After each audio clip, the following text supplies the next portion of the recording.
Hello, my loves. So I just came back inside. It's like 12:56, 9:24. And in a couple of my other videos, I talk about how God communicates with us, right? And a lot of time God communicates with us by symbolism, nature, synchronicities, people, places, and things that just seem to be there by serendipity, just like by magic. And so on my walk around yesterday, I came across, first I thought it was just one butterfly, one red butterfly. And I had seen a red butterfly a day or two prior to yesterday. And I looked at it and I admired it for its beauty. And so yesterday as I'm walking, I see another red butterfly. And I'm like, oh, you're so pretty. And I'm talking about it's pure red, y'all. There's no black in it. There's no yellow in it. There's no orange in it. It's all red. I can't see not one speck of color on these butterflies. And so as I'm rounding the corner and I'm coming around the bend, that's that southern terminology, right? As I'm coming around the bend, I see another one and I'm like, oh, and I actually said out loud because I like to talk out loud. And I'm like, oh, it's two of y'all. Y'all are so beautiful. And so that's a synchronicity to me. And so I still didn't think anything of it. I mean, I did think about looking it up yesterday, but I didn't. I got sidetracked. And so as I'm sitting outside and I'm drinking my, I was about to say coffee. Lord knows I love a good cup of coffee, but I haven't had that in a minute. But anyway, and I'm sitting there enjoying my hot chocolate with marshmallows, with loads of marshmallows. I see another one. So I come in and I look it up, right? And it's according to the Native American tradition, identifying a red butterfly by chance is a harbinger. I used to work for a company named Harbinger. I did. Is a harbinger of very important and life-changing news. This is the very first description of what I put in. It said red butterfly, spiritual meaning. Something huge is coming towards you. Furthermore, as butterflies symbolize the soul of the dead, a red butterfly is a symbol of a very powerful spirit that watches over you. Okay? And then you couple that with the hawk that I showed you. I go back to my other video and you see the hawk that was literally just sitting there. It was sitting on top of the house. When it first landed, it was standing. It was literally standing up. It looked tall as hell, y'all. This thing looked like if it came down, it would be as tall as me. That's how tall it looked. I took a video of it, but by the time I went and got my phone, it was sitting down and everything. But you could still tell how massive it was. And so now I'm finna Google hawk spiritual meaning. Okay.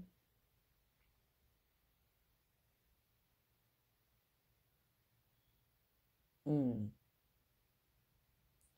The hawk is viewed as a spiritual messenger because they fly high in the sky yet have keen eyesight that observe what's going on below.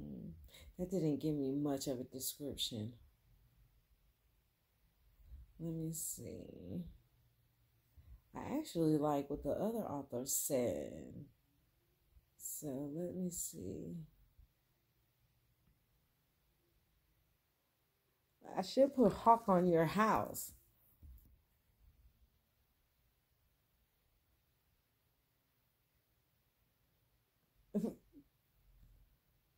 It was flying over my head and everything. It was just beautiful. Let me see. It says hawk flying overhead, spiritual meaning. If a hawk is flying above you, this is a sign that somewhere deep within you have a vision or a purpose that you want to achieve. Patience, strategy, and then it goes on to say, okay, let's see.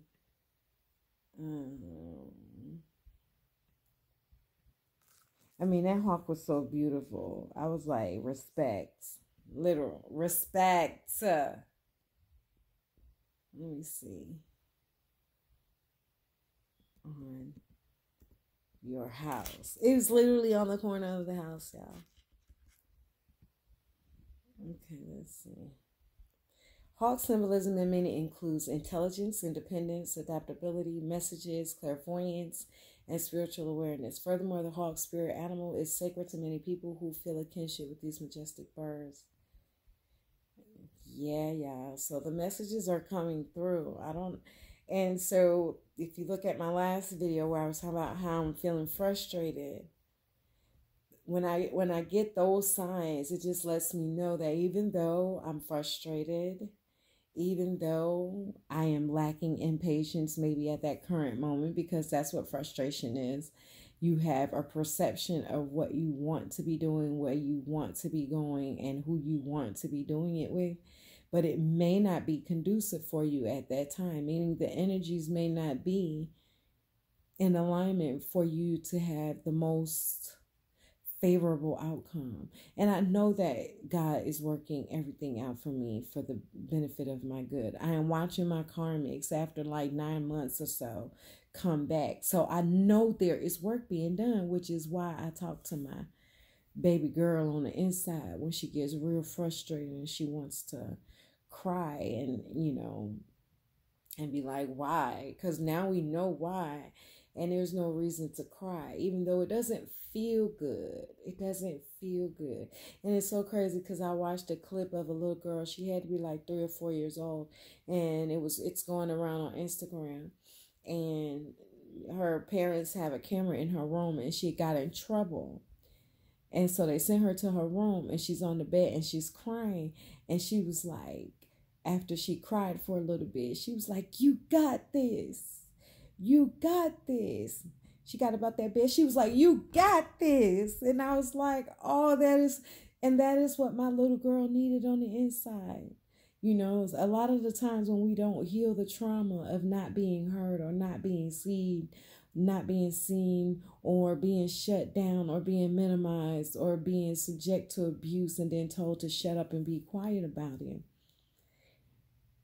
Your inner child grows up to be an adult that throws temper tantrums and act out as well, but it comes off in a different kind of way because you are in an adult body, but you are still experiencing trauma from a little girl.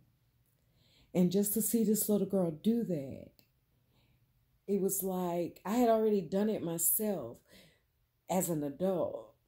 But to see a little girl do that, it allowed my inner child to be like, you got this, girl. I can hear her say that. My little 5-year-old self, my little 4-year-old self say that. You got this.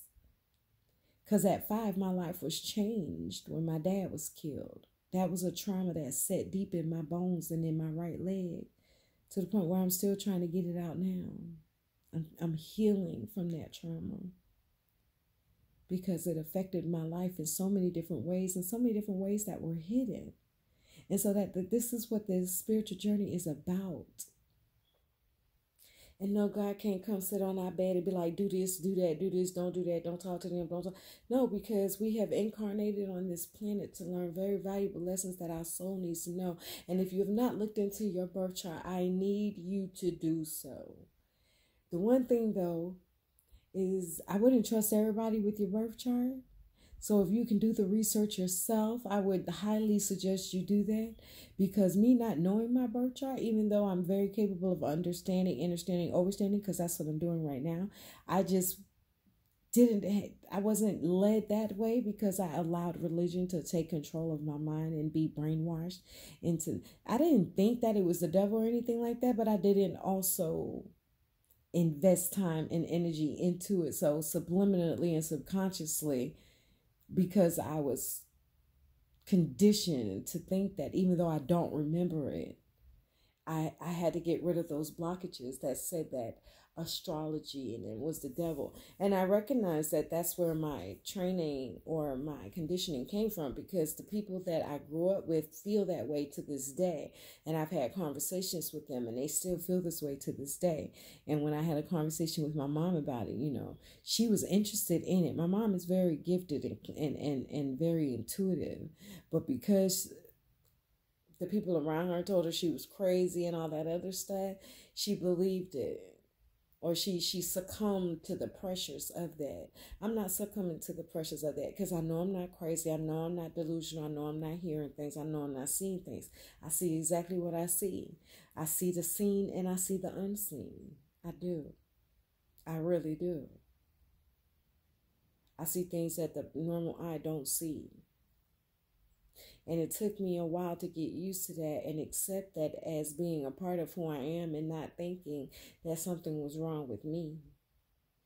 Because that's how I was told, that's how I was raised. Because I know as a kid I was very intuitive and I saw ghosts. I did. I saw spirits. I did. And I'm sure as a child, because there was no filter on my mouth and I was innocent, that I spoke on what I saw. I remember certain instances, so I know this to be true. But I also know now that the people around me shut me up, shut me down, and tried to obliterate my spiritual gifts by denying they existed and having me believe in that lie, believe in that illusion, just like we all believe in the illusion of the Matrix. That was part of my disillusionment. So I had to dissolve that part because I know what I see. I do. And it doesn't scare me. It intrigues me, but it doesn't scare me. Not unless they become malevolent, you know what I'm saying, where they become, but I don't know how the spirit world works like that. You know, I know energy is energy and they do manipulate energy just like we do. We manipulate energy as well. But yeah, I just wanted to share that tidbit. Go back and look at my pictures of the hawk. And I also got pictures of butterflies just sitting on my shoes beside me and everything just sitting there. I'm going to put those up too. I get a lot of synchronicities from the natural world. I get foxes visiting me. I get deers. I get all kinds of things. Vultures. I thank God I am who I am. I thank God that I finally taken the time to invest in myself and to know my chart. And I still have a ways to go, but I am learning in the process. And since I am the quintessential teacher and student, I have to teach what I learn sometimes as I'm learning it, which leaves room for error, especially if I've interpreted any information incorrectly. Which 9 times out of 10, given the information that I have and I make a deductive decision, is based accurately on what I know and what I feel. But sometimes I can be wrong. God has proven me wrong. I am so intelligent and so smart and so gifted. Literally, I have all the clairs. And because my mind works the way it is, because I am a Gemini. I am literally a Gemini. I don't want to get too detailed into my placements, but I'm smart as fuck. I'm very intelligent. I didn't see it as that though. And this is not a brag. This is not a brag at all, because if you know me or if you've been around me, you know that I didn't think it was anything. But knowing my chart the way I do, I just thought it was how I thought. I just thought I was me. But I'm so special. I'm so special, so special, so special. It's taken me a long time to even admit that to myself because nobody around me tells me I'm special. But I've always known and felt it, but now it's on paper. It's in black and white. Okay? It's in black and white, not disputable. So even though I could always tell people that I'm special and I felt special and I knew I was going to make it and I knew this and I knew that, it's in black and white, dog. It's in black and white. I just need to make the right decisions in order to get there. And as long as I'm pure in my intentions and I work from my heart space, even when I may mess up or F up or get it wrong, if I am pure in my intentions, meaning I am not out to hurt, harm, or injure anybody, not even myself. But even if those things happen, as long as my intentions were not that, I'm covered by the blood. I am covered by God and my honorable ancestors. I am covered. I am covered by all my goddesses. I am covered by all the ascended masters, spiritual guides, authors, to help me leave a legacy. Namaste, Ashe, Mazel Tov. Get your hawk on. Get your butterfly on. Get it on. Get it on. Yeah, I'm just laying down right now.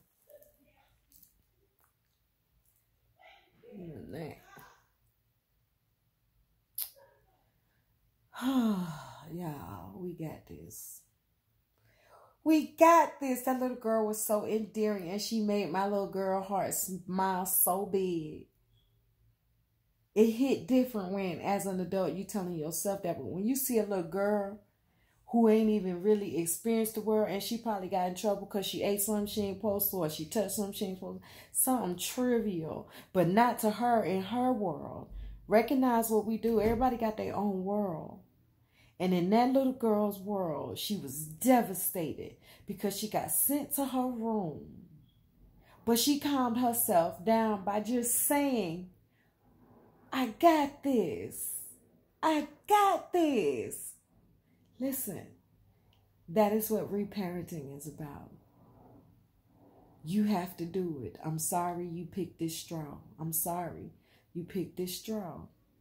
Remember when you had to draw straws and whoever drew the shortest straw had to do whatever the task was that didn't nobody want to do, which is why y'all was drawing straws in the first place? This is a task don't nobody want to do in your life. I'm sorry. But I'm not sorry, because the blessings that will come from you doing this work are unsurmountable. You can't even, and I'm not talking about monetary, y'all. I'm not talking about monetary. I'm not talking about monetary. And given my situation, you would think I'm talking about monetary, but I'm not. I'm talking about all those gifts that we take for granted, like your intuition. I was for 20 years being confused about what my intuition was, and now that I have it back, I am not confused anymore. And this is the most valuable thing that I own at this present moment. Why? Because it is mine. Can't nobody take it from me. You can take away anything that I had. You can take away my house. You can take away my car. You can take away my money. You can take away food. But you can't take away my intuition, which gives me peace of mind. Ooh, you can't do it. You can't do it. You could try, but it won't work. Don't let them take your joy, y'all. That's what taking your joy means. Don't let nobody have your mind in a state of confusion.